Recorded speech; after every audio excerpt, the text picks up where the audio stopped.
Thank you. Backlash has always been considered the rematch event of WrestleMania. It's an event very beloved by fans and was held this 2025 in the city of St. Louis, Missouri. That's right, the home turf of the Viper Randy Orton. While the event was truly amazing for some, that doesn't mean it didn't have its mistakes. Well, you know what? For now, I'll quickly stop talking and go straight to the one you all want.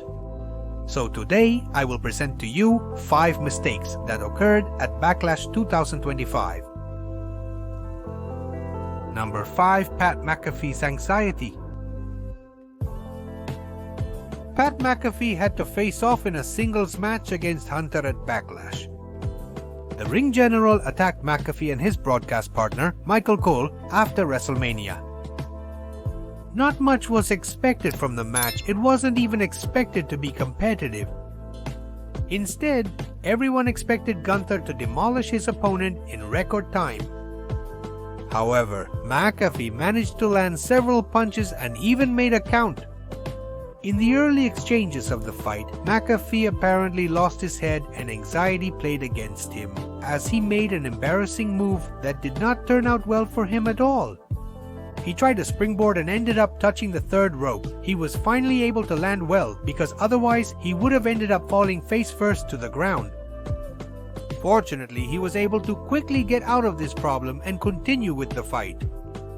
However, Gunther punished him for several more minutes before Michael Cole was forced to intervene. In the end, event reviews say that Pat McAfee seemed quite anxious and wanting to apply his moves very quickly.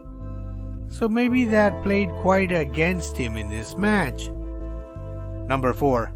A mistake that saved Becky. Becky Lynch faced Lyra Valkyria for the Women's Intercontinental Championship at the Backlash event. A major mistake within the fight, could we say it saved Becky Lynch during the match. After teaming up with Lyra Valkyria at WrestleMania 41 to win the Women's Tag Team Championship, Becky Lynch attacked her teammate on Raw the night after Mania. However, at Backlash, both Becky Lynch and Lyra Valkyria started the match strong, and for the most part it was back and forth blows. In the final moments of the match, referee Jessica Carr made a move that could be considered a mistake. If in WWE the results are already predestined, but what should the superstars and above all the referee do? It's precisely to make everything seem as real and surprising as possible, to give a good show to the fans. The corner guard had come off, and in fact, Becky Lynch tried several times to hit Lyra Valkyria against that metal extender. The big problem came when Lyra Valkyria wanted to make a quick count on Becky Lynch, and it turns out the referee was putting the extender. The public's discomfort could be noticed after this action by the referee, as they easily lost between 2 to 3 seconds. The referee left everything as it was and went straight to count. Although, of course, this mistake gave Becky Lynch a few more seconds of life so she could easily get out of the count. Number 3. Something happened to Drew. The Fatal 4-Way match was the fight that opened Backlash 2025, a match that lasted just under 20 minutes but that had absolutely everything. However, the mistake of this match would come when Damian Priest and Drew McIntyre decided to end up fighting in an area quite far from the ring. They reached a raised platform, and in that place they exchanged some blows. Everything was going well until Damian Priest decided to apply a sort of claw to Drew against a table that was covered with a black tablecloth.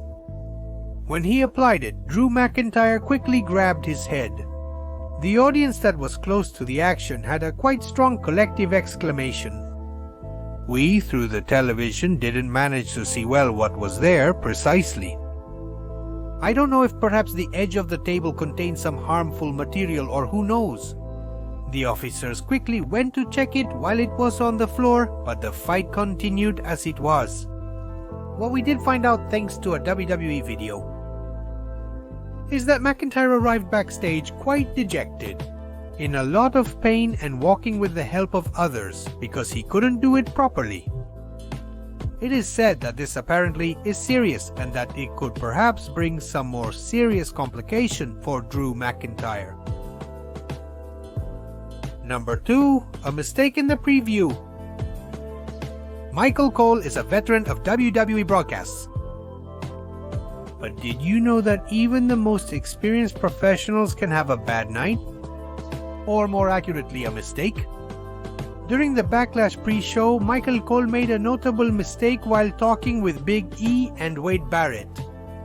That's because Michael Cole accidentally referred to Wade Barrett as Stu using his real name on air. Something that is completely forbidden in WWE. Because superstars should always be referred to by their screen name. Wade Barrett's real name is Stuart Bennett, but everyone calls him Stu. And that's what Michael Cole told him after asking his opinion. Hear it for yourself. Number 1. What happened, Randy? Cena and Orton's match ended in a rather emotional way, a very emotional John Cena, as it was his last match against Orton. That's okay, it's understandable. In fact, both in the match gave absolutely everything. They blew our minds and made our minds go back to the past. However, there was a tremendous mistake in the match that fans pointed out a lot on social media. And that's when Randy Orton reversed the move on Cena, and it was he who applied the attitude adjustment. On the commentators' table, the table didn't break. What everyone was waiting for didn't happen. No one finally knows why it was, but everyone on social media pointed out this very serious mistake, which absolutely takes away all the magic from the moves applied on the commentators' table. Because if a move is applied on the table and it doesn't break, for many, it means that it ultimately wasn't such a strong move. And it really didn't hurt that much either. But well, Vibra and Cena knew how to carry the fight forward in the same way and give us a show as only they are used to doing. Wow, thank you for so many dedicated years.